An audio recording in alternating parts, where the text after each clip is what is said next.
Hello, I'm Vijay Singh, and welcome to our Go Fermenter Winery Chat, where we talk about wine and things concerning wine.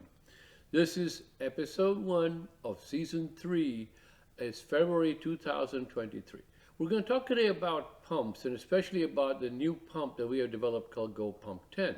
But before we do that, as in our previous episodes, first I'm going to share with you something to read.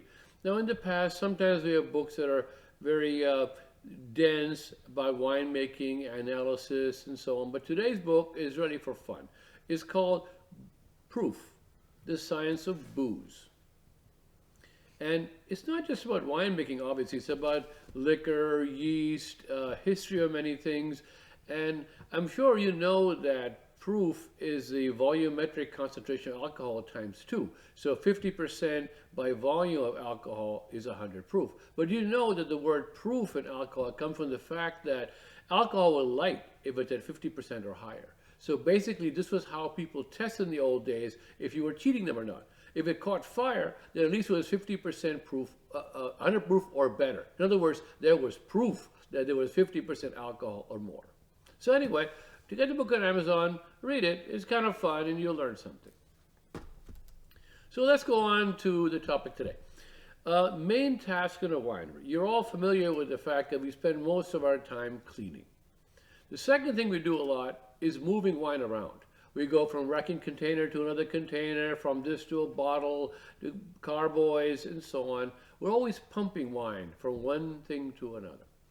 Now, if you've been following our development in winemaking, you know that with the smart barrel system, the disposable liners, we pretty much eliminated cleaning as a chore. You just use a new liner every time and throw it away. There's no cleaning involved. So that part, that task, that mundane task is being reduced to nothing. But let's talk now about moving wine around and pumping. Now, moving wine around, there's several operations that involve moving wine. First of all, you have racking. Racking is moving wine from one container to another during the aging process. And the idea is to clarify the wine, leave sediments behind, and so on. Now here, the problem is that in this pumping process, we need to often control the flow rate, because a foamy wine might generate a lot of foam during the transfer. You really want to pump it very slowly. The other thing we want to know is how much wine do we actually pump? We rack from one container to another, we left behind some sediment, but how much wine did actually get transferred? How much clean wine got transferred? The next application is dispensing and filling. We want to dispense a certain amount of wine. We want to put 55 gallons into a carboy or a tank or something. We want to automate this so you don't have to actually stand there and watch it pumping and then shut it off. We want to set the volume we want, walk away, and just stop when it's done. This will reduce workload. It also makes it more reliable. Thirdly, we have blending. When we're making a blend, we're combining volumes of different wines. Say you want 50 gallons of one wine, 35 of another wine. So ideally, we want a pump that we can preset all these volumes. So you connect it to the first wine, say I want 50 gallons, it pumps it, it stops. You switch over to the second one, you put it in for 30 gallons, it pumps it, it stops. Again, reducing workload and also making it more reliable. There's not a mistake somehow in the amount of volume that got transferred, and then your blend is not exactly what you thought it would be. Now, wine rheology, basically the flowing of wine, a good point to take a look at the flowing of wine, is water-like. It's easy to pump. There are many kinds of pumps can be used for this: diaphragm pumps, peristaltic pumps, centrifugal pumps, various positive displacement pumps. So there's a lot of choices here, but most of these pumps are actually not very useful.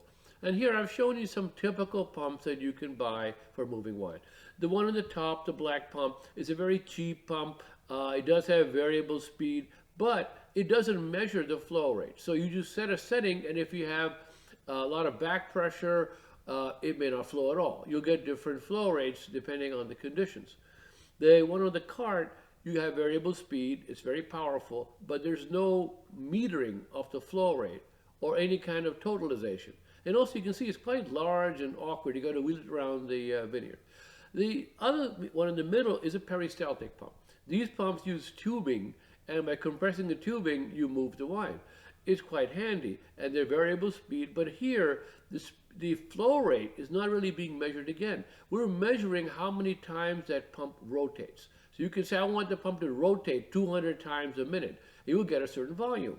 You can say, I want it to stop after 100,000 rotations. You'll get an automated batch. Well, sort of, because it's not very accurate. It depends on how well the meter, the tubing is, whether the tubing is new or old. So all of these have these major flaws.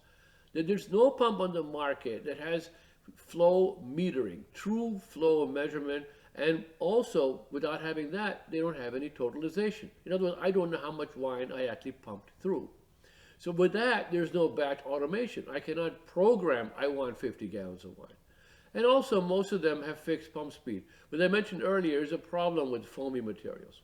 So with all this in mind, some years ago, we got fed up of the pumps we owned, and we decided that we had to make our own pump to do what we wanted to do. So we need basically a more versatile pump than anything you can find on the market. Some of the attributes that we want. We need a portable, rugged, splash-proof design that you can carry and place in different parts of the winery, plug it into 110, and not have any complications. We need a totalizing. We need to know how much wine is pumped in each time. We need to have automated batching. Preset the volume, stop when you get to that volume. We need digital flow indication, actual flow, not counts of a paddle or a rotator or something like that. We need variable flow rate because we want to control foamy materials. We need to have different process connections. Say you want to connect to tri-clamp. We need to be able to connect to 2-inch tri-clamp, 1.5-inch tri-clamp, to quick connects. So we have to have some way we can interchange the process connections. Obviously, it has to be easy to clean. And lastly, it would be nice to have remote control. So you could turn it from an app via Bluetooth or a filling machine or something like that to enable truly wireless remote control. So in doing so, we developed what we call the Go Pump 10, and it is now on the market. It's been on the market about a year. And the number 10 is the maximum flow rate of this pump. Go Pump 10 goes to 10 liters a minute max. The technology can be scaled up to bigger pumps if there is a demand for a larger capacity pump. So describe it very simply. It's a box. It's about 12 inches by 12 inches by 7 inches deep. There's an inlet for the flow where you can put different kinds of fittings. It's got an outlet flow. It's got a drain valve for easy cleaning, carrying handle, a touch panel, and a power cord. I'm now going to show you a little video demonstration of the various functions and how it performs. I'm going to show you some of the features of the Go Pump 10. First of all, you can see it's a very compact, portable design. On this side, you have the inlet of the fluid coming into the pump, and here is the outlet where it's flowing out of the pump. Down here is a small valve which is used to drain the pump for cleaning purposes. Power is done through a standard receptacle but has a GFI built in, so you can operate the pump in a wet environment without any worries. All controls are done through the touchscreen, and we'll show you that in the next phase of this video. And here you have an emergency stop button. If you're pumping away and all hell breaks loose, wine is going everywhere, boom, hit that, the pump will stop, getting under control, and they can go from there. Next, we're going to power it up and show you how it works. So now we've powered up the pump. You can see a touchscreen lights up. Now there's two sides to the screen. This side on the left is all about the totals. And on this side is you have the flow rates, okay? So you can have two modes, as I mentioned. In this mode, it's in pump mode. So it's going to pump at a given flow rate, which is set over here, and it will continue forever, but it will keep totalizing how much has flown through the pump. Now, you notice over here, it says prime. This pump was just started up, so it's empty. So the first thing we're going to do is we're going to prime the pump to get all the air out of it. Now, how you do this is basically hold that prime button down. If I let go of it, it will stop. I keep going till I see liquid coming out of the pump. There. So now you know that the pump is completely full of liquid. Now we can set the flow rate. In this case, you want to go to 1 liter a minute. I can change it by simply pushing that, and you can see I can put a new flow rate in. So let's change that out and put 2 liters a minute. Now you see it's set to 2 liters a minute. Now I'm ready to go. I hit run. And the pump starts to run. And you see that? It's holding, it's going to try to get to that rate. Sometimes it takes a couple of seconds. Speeding up. You can hear it speeding up, and now it's going to run around 2 liters a minute. You'll notice that the total is going up cumulatively.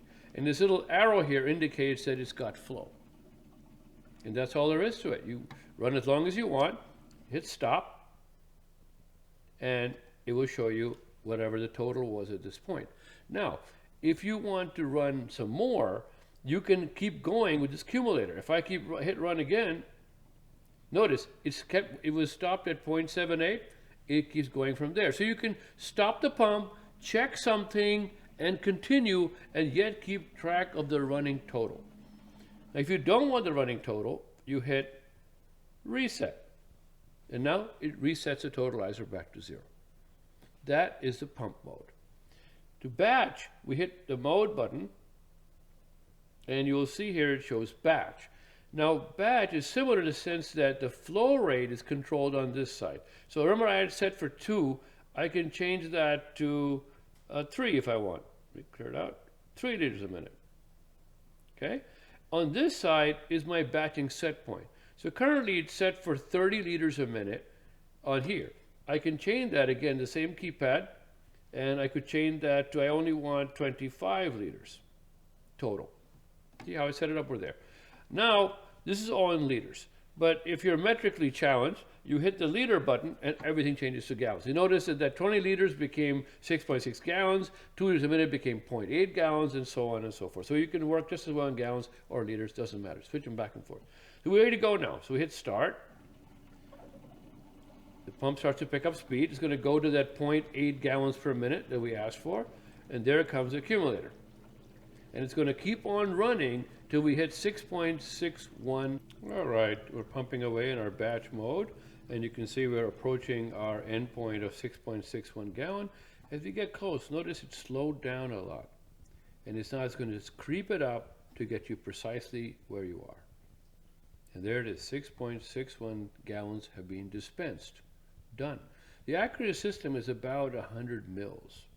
And now you're ready. You can either continue, in which case we'll keep adding on to this, or you can reset it with zeros out everything, and you have your next batch. Cleaning the system is very easy. You attach a cleaning solution, water or PBS, whatever, on the inlet, pump it through, make sure everything is being dislodged, then maybe do a rinse with water, and run to the pump is essentially dry. Now, there's always some liquid inside the pump, and we have made it really easy for you to completely drain the pump. What you do is you go on this side and you see this valve here. Put some kind of a container and open the valve. And any liquid that's in the pump, you can actually even tilt it a little bit and make sure there's nothing left in the pump. Because anything left in the pump will ultimately contaminate. What you want is a perfectly dry system with no liquid in there. Very simple to use, easy to clean, very rugged, light, the perfect pump. You saw the video. You now have a pretty good idea of how the pump works, how easy it is to use, how simple it is, but yet how versatile it is. These are some of the specifications. As I said, it's about 12 by 12 by 7. It weighs about 19 pounds, very easy to carry. Flow range is 1 to 10 liters per minute. You can go to 10,000 liter batch. Power either 110, 230 interchangeable. The GFI is built in, so there's no danger of having some kind of a wet short circuit or shock. The touch panel is a color LCD. It's IP65, which means it's splash proof. And it has a 1/2-inch female NPT inlet and outlet as standard, and you can put on various fittings as I showed you in the video. So, benefits: portable, easy to clean, 110 volt operation, automatic totalizing, batching capabilities, digital variable flow, 0.26 to about 2.6 gallons per minute. You can switch gallons, liters at will, no problems. Choice of various fittings is low cost. And I think that once you try it, you will realize how this simple device can make your winery operations so much easier. So again, thanks for watching. This is another one of our episodes. We've been doing them for several years. So if you haven't seen the older ones, they're on the website. Please go look them up. If you have ideas for topics you want me to cover or whatever, something you're interested in, drop me an email. And again, we'll hope to see you for the next episode. Thank you.